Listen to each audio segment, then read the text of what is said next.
하나님 말씀은 구약성경 신명기 20장입니다.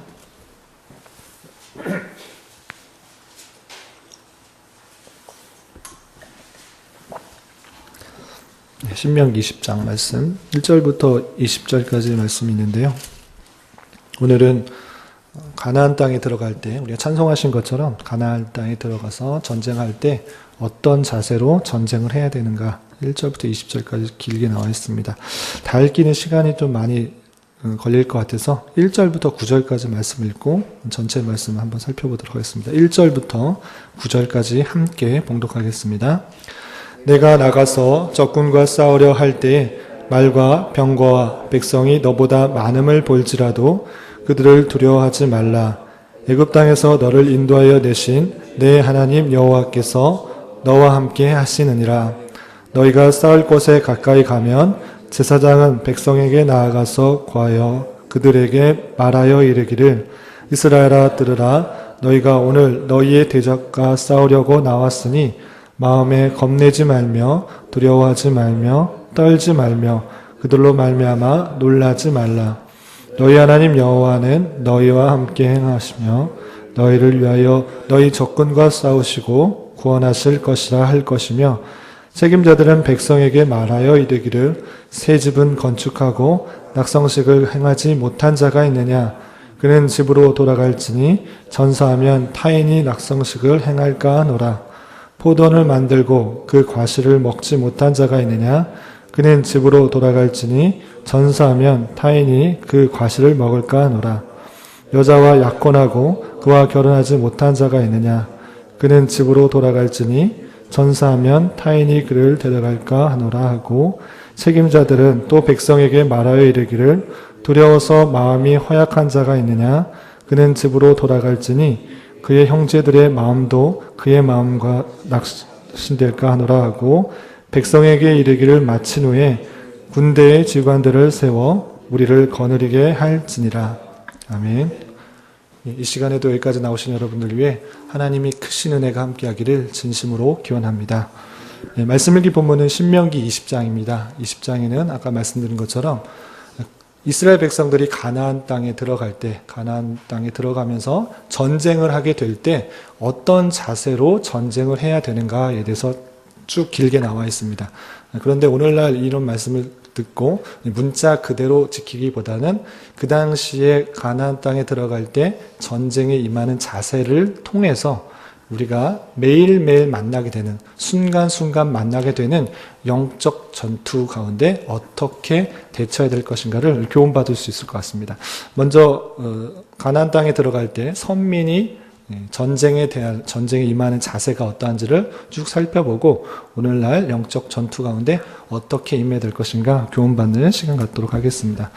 첫 번째 20장 1절과 3절에 보면 가장 먼저 마음 자세에 대해서 교훈하고 있습니다. 전쟁을 하게 될 때 어떤 마음을 가져야 되는가를 되어 있는데요. 20장 1절에서 보면 이렇게 되어 있습니다.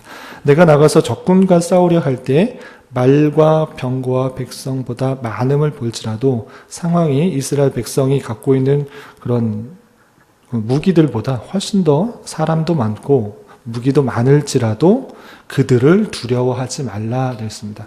상황은 가운데 낭망하지 말고 두려워하지 말라라고 되어 있고요. 같은 표현으로 3절에 이렇게 되어 있습니다. 이스라엘아 들으라. 3절 중반절부터 보면 이스라엘아 들으라. 너희가 오늘 너희 대적과 싸우려고 나왔으니 마음에 겁내지 말며 두려워하지 말며 떨지 말며 그들로 말미암아 놀라지 말라 그랬습니다. 영적 전투 가운데 또 전쟁 가운데 있어서 가장 먼저 선행되어야 될 것은 상황 가운데 두려워하거나 놀라지 말라, 걱정하지 말라 이렇게 표현하고 있는 것입니다. 왜 그렇게 두려워하지 않고 놀라지 않고 겁내지 않을 수 있는가? 그들에게는 하나님이 함께 하시기 때문에 그러할 필요가 없다 이렇게 말씀하고 있는 것입니다. 20장 1절 중반절 이하 하반절을 보면 이렇게 표현하고 있습니다. 두려워하지 말라. 그 이유가 무엇인가 했을 때 1절 하반절에 애굽 땅에서 너를 인도하여 내신 내 하나님 여호와께서 너와 함께 하신다라고 표현하고 있는 것입니다. 그냥 여호와 하나님이라고 한 것이 아니라 구체적으로 여호와 하나님이 어떠한 분이신지를 설명해 주고 있습니다. 애굽 땅에서 너를 인도하여 내신 내 하나님. 우리가 1장부터 신명기 19장까지 쭉 읽었을 때 출애굽한 2세대 백성들에게 계속적으로 과거에 하나님께서 어떻게 인도하여 내셨는지를 회고할 수 있도록 과거에 있었던 일들을 계속 말씀해 주셨던 것입니다. 10가지 재앙을 통하여서 구원해 내신 그 능력의 하나님, 그리고 광야에서 불기둥과 구름기둥으로 인도하신 하나님, 그리고 신발도 다 헤어지지 않고 또 매일매일 만나와 메추라기를 주신 그 하나님, 이렇게 출애굽해 내신 그 하나님, 애굽 땅에서 내신 그 하나님께서 너와 함께 하신다는 사실들을 잊지 않음으로 말미암아 너는 두려워하지 말라, 이렇게 표현하고 있는 것입니다. 마찬가지로 4절에서 보면 이렇게 되어 있습니다. 너희 하나님 여호와는 너희와 함께 행하시며 너희를 위하여 너희 적군과 싸우시고 구원하실 것이다, 이렇게 표현하고 있는 것입니다. 우리를 먼저 구원하셨을 뿐만 아니라 이스라엘 백성들을 먼저 애굽 땅에서 구원해 내셨을 뿐만 아니라 그들이 싸우게 되는 그 싸움의 현장은 자신들이 싸우는 것이 아니고 하나님께서 이미 승리하게 하실 그 약속들을 이루어지는 현장이라는 것들을 기억하면서 하나님께서 너희를 위하여 너희 적군과 싸우시고 구원하실 것이라는 사실들을 기억하고 두려워하지 말고 겁내지 말고 떨지 말라, 이렇게 교훈하고 있는 것입니다. 이렇게 말했음에도 불구하고 실제적인 이스라엘 백성들의 전체 상황에 있어서는 모두 다 이렇게 두려워하지 않은 것이 아니었습니다. 좀 두려워하는 사람도 있고 걱정하는 사람도 있고 여러 가지 상황 가운데 있는 사람도 있다. 그러할 때는 어떻게 해야 되는가? 그러한 걱정과 염려와 두려움이 있는 사람, 어떤 구실들이 상황이 어쩔 수 없는 상황들이 있다고 하면 그 전투의 자리에서, 전쟁의 자리에서 빠져나와라, 이렇게 교훈을 하는 말씀들이 5절부터 9절까지 나오게 되는 것입니다. 그럼 어떤 전투의 그 최선의 현장에서 빠지는 사람들이 있었는가? 예외 구절들을 설명하는 것이 5절부터 9절까지 우리가 읽었던 그런 말씀입니다. 5절에 보면 이렇게 말하고 있습니다. 책임자들은 백성에게 말하여 이르기를 새 집을 건축하고 낙성식을 행하지 못한 자가 있느냐? 그는 집으로 돌아갈지니 전서하면 타인이 낙성식을 행할까 하노라. 집을 건축하고 그 완공해서 축하하는 그런 낙성식을 행하지 않아서 마음이 나뉘어지는 그런 사람들은 전쟁에 온전히 참여할 수가 없기 때문에 혹 그러한 자가, 마음에 나눔이 있는 자, 그리고 전투하기에 힘을 쓸 수 없는 그런 사람들이 있다면 돌아갈 수 있도록 그렇게 예외 구점을 두고 있는 것입니다. 또 6절에는 이런 표현이 있습니다. 포도원을 만들고 그 과실을 먹지 못한 자가 있느냐? 그는 집으로 돌아갈지니 전사하면 타인이 그 과실을 먹을까 하노라. 어떤 포도를 만들어 놓고 그것들을 다 이루어지지 못했기 때문에, 추수 때문에 마음이 나뉜 자가 있으면 그 전투에 참여하지 못하도록 않도록 그렇게 하고 있습니다. 또 7절에 이렇게 말하고 있습니다. 여자와 약혼하고 그와 결혼하지 못한 자가 있느냐? 그는 집으로 돌아갈지니 전사하면 타인이 그를 데려갈까 하노라 하고, 약혼을 해놓고 결혼식을 앞에 두고 혹시나 전사하게 되면 결혼하지 못하기 때문에 그런 불가피한 상황, 또 위험한 상황, 또 마음이 나누는 상황, 전쟁에 모든 것들을 집중하지 못하게 하는 그런 상황이 있는 그런 사람이 있을 경우에도 집으로 돌아가도록 그렇게 예외 규정을 두고 있습니다. 왜 그렇게 하는가? 8절에서 보면 그 이유에 대해서, 왜 그러한 사람들, 여러 가지 피치 못할 상황이 있는 사람들은 전쟁에 참여하지 않고 돌아가도록 예외 규정을 두고 있는가? 8절에 이렇게 표현하고 있습니다. 책임자들은 또 백성에게 말하여 이르기를 두려워서 마음이 허약한 자가 있느냐? 그는 집으로 돌아갈지니 5절, 6절, 7절 그런 상황과 또 마음이 두려워서 허약한 자가 그렇게 있을 때 전투의 일선에 참여하는 것이 아니라 돌아가도록 이렇게 말했는데요. 왜 그렇게 했는가?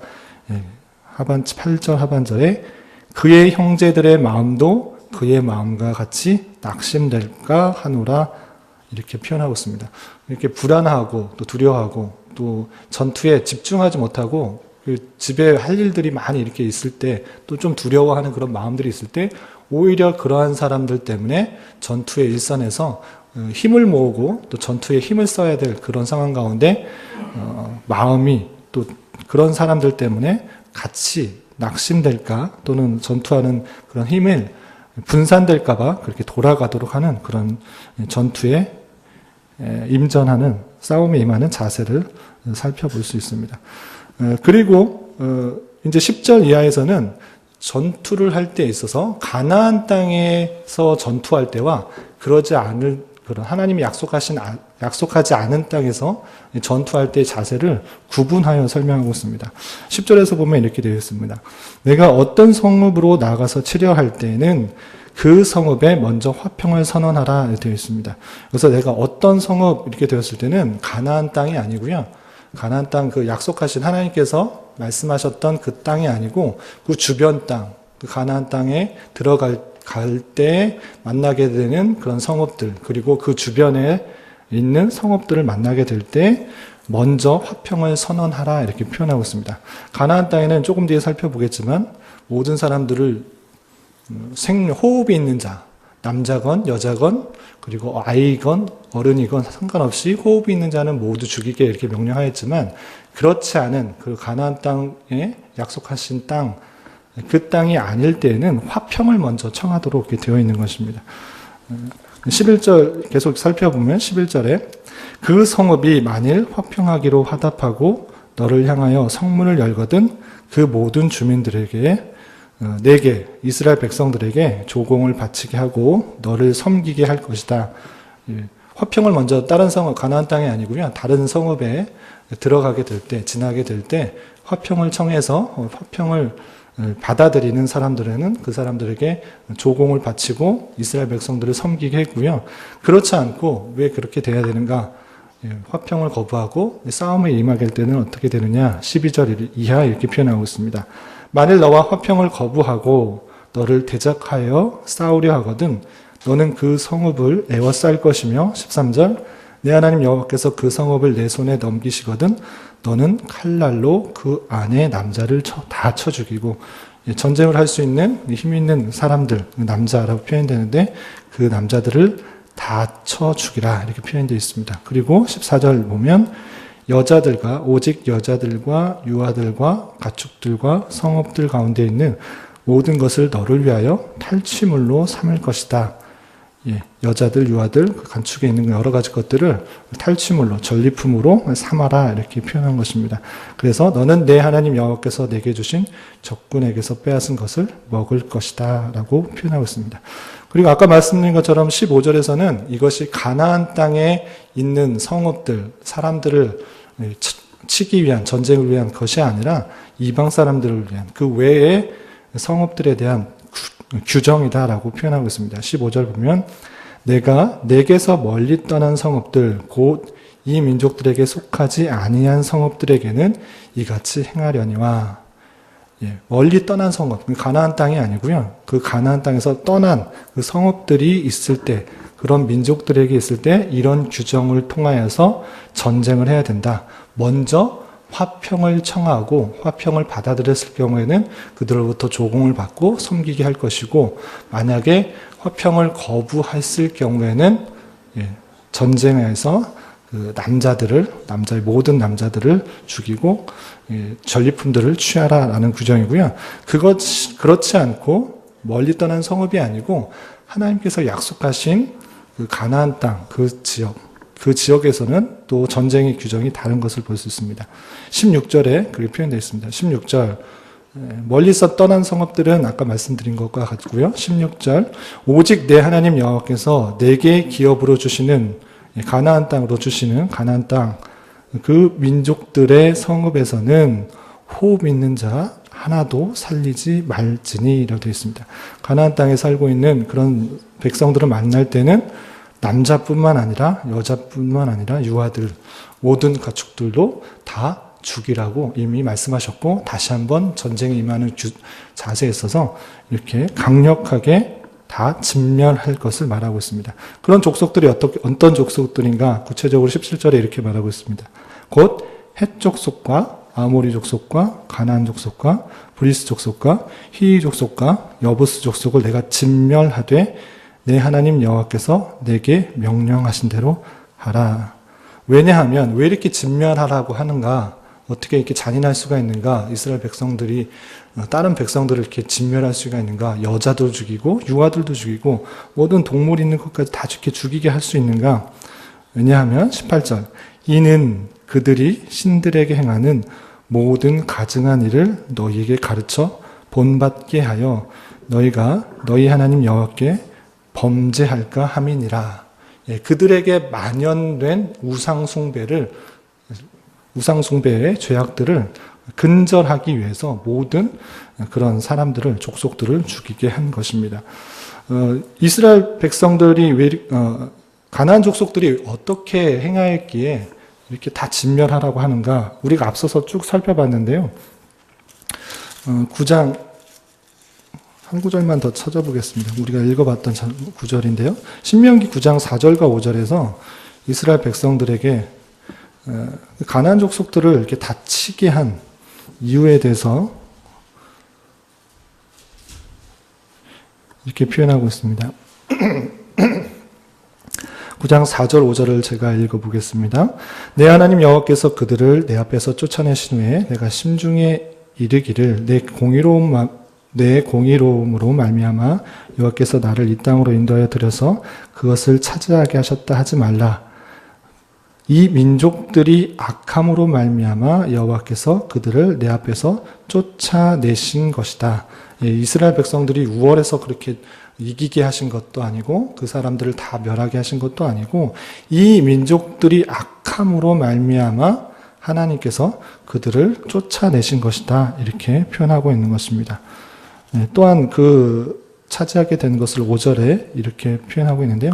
내가 가서 그 땅을 차지함은 내 공의로 말미암음도 아니요 내 마음이 정직함으로 말미암음도 아니요 이 민족들이 악함으로 말미암아 원인에 대해서 다시 한 번 더 설명하고 있는데 이 민족들이 악함으로 말미암아 내 하나님 여호와께서 그들을 내 앞에 쫓아내심이다 라고 표현하고 있는 것이죠.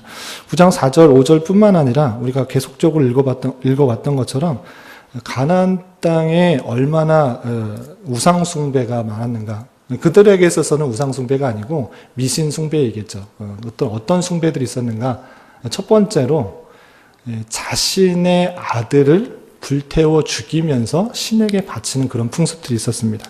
그렇기 때문에 얼마나 잔인하고 인간적인 그런 도리에 있어서도 맞지 않는 그런 것입니까? 신에게 바치기 위해서 불에다가 자기 아들들을 태우는 일이 흔했을 뿐만 아니라 그게 하나의 제사, 하나의 풍습이었을 뿐만 아니라 또 바알 신전에서는 바알과 아세라 신전에서는 그 신전 안에서 그 성적인 교랍을 통해서 신을 흥분시켜서 비를 내리게 하는 그런 습관들, 그런 제사법들이 가나안 땅에 만연했던 것입니다. 그런 것들이 아주 만연했기 때문에 하나님께서는 여러 번 읽었던 것처럼 가나안 땅의 죄악이 관영할 때까지 계속 참으셨다가 이스라엘 백성들을 그들의 심판의 도구로 삼으셨던 것이죠. 가나안 땅에 그런 우상 숭배하는 그런 미신적인 요소가 아주 자연스럽고 만연했기 때문에 하나님께서는 그런 우상 숭배의 모습들이 이스라엘 백성들 가운데 들여오지 않게 하기 위해서 모든 호흡이 있는 것들은 다 죽이도록 했던 것을 볼 수 있습니다. 너무 잔인하다 이렇게 생각할 것이 아니라 그만큼 우상 숭배와 잘못된 도덕적, 윤리적 행위들이 만연했기 때문에 하나님께서는 그 죄악의 전염성을 아시고 호흡 있는 것은 다 죽이라 명할 만큼 강력하게 그런 죄악들, 죄의 전염성들을 끊고 있다라고 생각하시면 될 것입니다.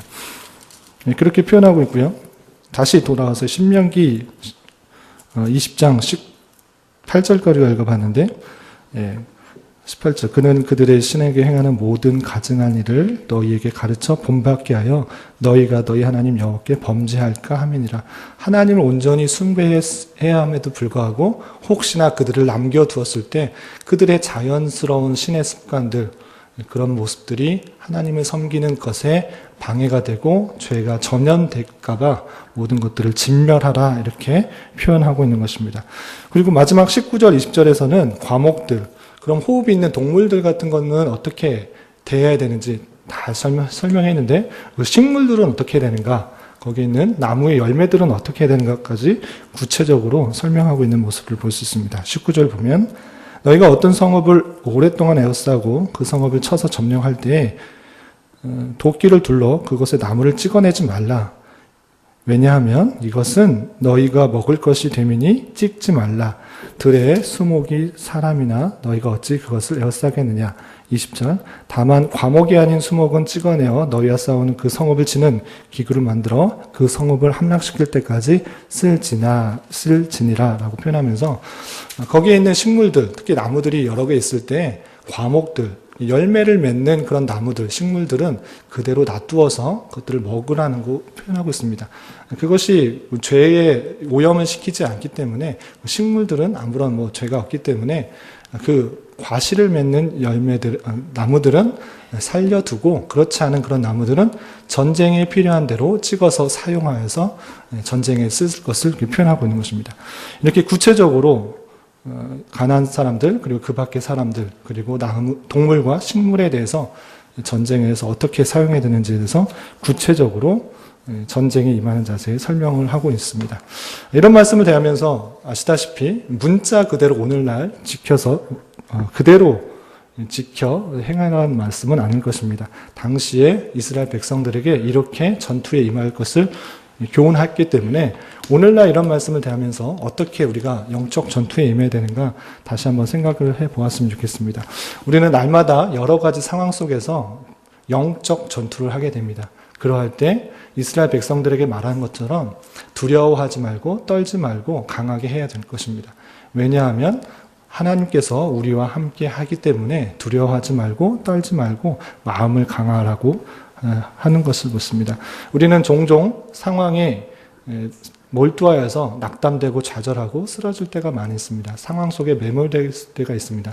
그렇게 될지라도 이미 우리를 구원하셨고 하나님의 그 사랑 가운데 끊을 수 없다는 그 사실들을 잊지 말고 하나님과 동행하며 하나님과 함께 하신다는 사실들을 계속 묵상하며 힘을 내야 될 것입니다. 그것이 기본적으로 가장 먼저 선행되어야 될 영적 전투의 자세인 것입니다.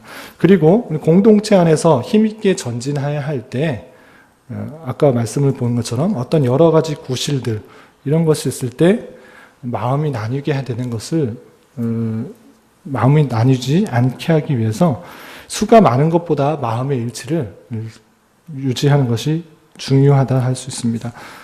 교훈과 적용의 말씀 것처럼 수가 많은 것보다 마음의 일치가 중요하다. 공동체가 힘있게 어떤 일을 전진할 때 불안하고 또 초조하고 또는 걱정이 되고 여러 가지 일이 있을 때 다른 사람들을 현혹시키기보다는 다른 사람의 마음을 동요시키기보다는 그런 사람들은 잠잠히 있고 좀 빠져 있고 또 공동체가 어떤 일들을 행해 나갔을 때는 또 그런 전진하기 위해 강한 사람들이 힘있게 나서야 되는 그런 일들이 중요할 것이다 라고 할 수 있습니다. 그리고 마지막으로 한 가지 더 생각해 볼 것은 진멸하시는 하나님을 보면서 가혹함을 말하기 전에 죄의 강한 전염성을 생각해 보면서 강하게 끊고 죽이라 라는 말씀처럼 내 안에 있는 연약함들, 쓰러지게 하는 여러 가지 것들을 죄에 빠지게 하는 것들이 있다면 그런 것들을 과감하게 끊고 없앨 수 있어야 될 것입니다. 그러할 때 하나님께서 약속하신 그 땅에 들어갈 수 있고 우리 영적 전투 가운데 승리하게 될 수 있다는 그 사실들을 잊지 말아야 될 것입니다. 오늘 하루 살아갈 때 또 남은 한평생 살아갈 때 많은 영적 전투 가운데 임하게 될 것입니다. 그러할 때 우리가 혼자 있는 것이 아니라 하나님과 함께하고 있다는 사실들을 늘 말씀을 묵상하고 기억하여서 하나님과 동행하여서 영적 전투 가운데 승리할 수 있는 저와 여러분이 되시기를 주님의 이름으로 부탁을 드리겠습니다. 기도하겠습니다. 하나님 아버지, 오늘 말씀을 통해서 하나님의 택하신 백성인 선민이 이 땅에서 살아갈 때 어떻게 영적 전투를 해야 될지 생각해 보았습니다. 우리를 속이고 낙담하게 하는 모든 상황이나 이야기들 속에서도 언제나 주님께서 나와 함께 해주시고 지켜 보호하여 주시며 이미 승리한 싸움 가운데 우리를 초대하신다는 그 사실들을 잊지 않으며 주님 주신 말씀을 늘 묵상함으로 영적 전투 가운데 승리하게 하여 주시고 죄의 무서운 전염성을 잘 기억하여 하나님과의 관계를 멀어지게 하는 것들과 말씀을 왜곡하게 하는 모든 유혹과 죄악으로부터 단호하게 이겨나갈 수 있는 힘과 능력을 더하여 주옵소서. 이 나라와 민족을 위해 기도합니다. 갈등과 분열 속에 있는 우리나라 가운데 서로를 이해하고 용납할 수 있는 화합의 길이 열리게 하여 주시고 또 차기 대통령을 뽑는 과정 속에서도 하나님의 뜻을 구하며 올바른 지도자를 잘 선출하여 하나님을 두려워하며 백성을 진정으로 위할 수 있는 위정자들이 잘 세워질 수 있도록 인도하여 주시옵소서.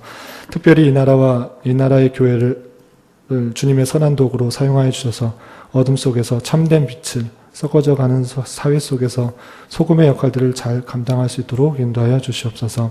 또한 우리 교회가 받은 기회가 무엇인 줄 잘 깨달아 진리의 말씀을 분별하고 삶으로 잘 실천하여서 이 시대에 주님께서 귀히 사용하시는 교회가 되게 하여 주시옵소서. 이를 위해서 앞서 세우신 담임 목사님 영육간에 강건하게 하여 주시며 교회의 여러 가지 부족한 점과 연약한 점들을 잘 바라보게 하시고 주님의 말씀으로 잘 교훈하여 주님의 교회를 든든히 세우며 부르심의 한 소망 안에서 화합과 화목을 이루는데 부족함이 없도록 인도하여 주시옵소서. 세우신 여러 중직자들에게도 지혜와 능력을 더하여 주시고 겸손함과 충성으로 맡겨진 일들을 잘 감당하게 하시며 온 교회의 사랑과 존경을 받는 자들이 되게 하여 주시옵소서. 교회 내 여러 병약자들이 있습니다. 주님께서 친히 함께하여 주시고 주님의 선하신 인도하심을 경험하며 평강 가운데 감사의 고백이 늘 넘쳐나게 하여 주시옵소서. 주님 이 시간 계속해서 각자 간구하는 음성 주님께서 들으시고 주님의 뜻 가운데 가장 선한 것들로 열매 맺게 하여 주시옵소서. 예수님의 이름으로 기도드리옵나이다. 아멘.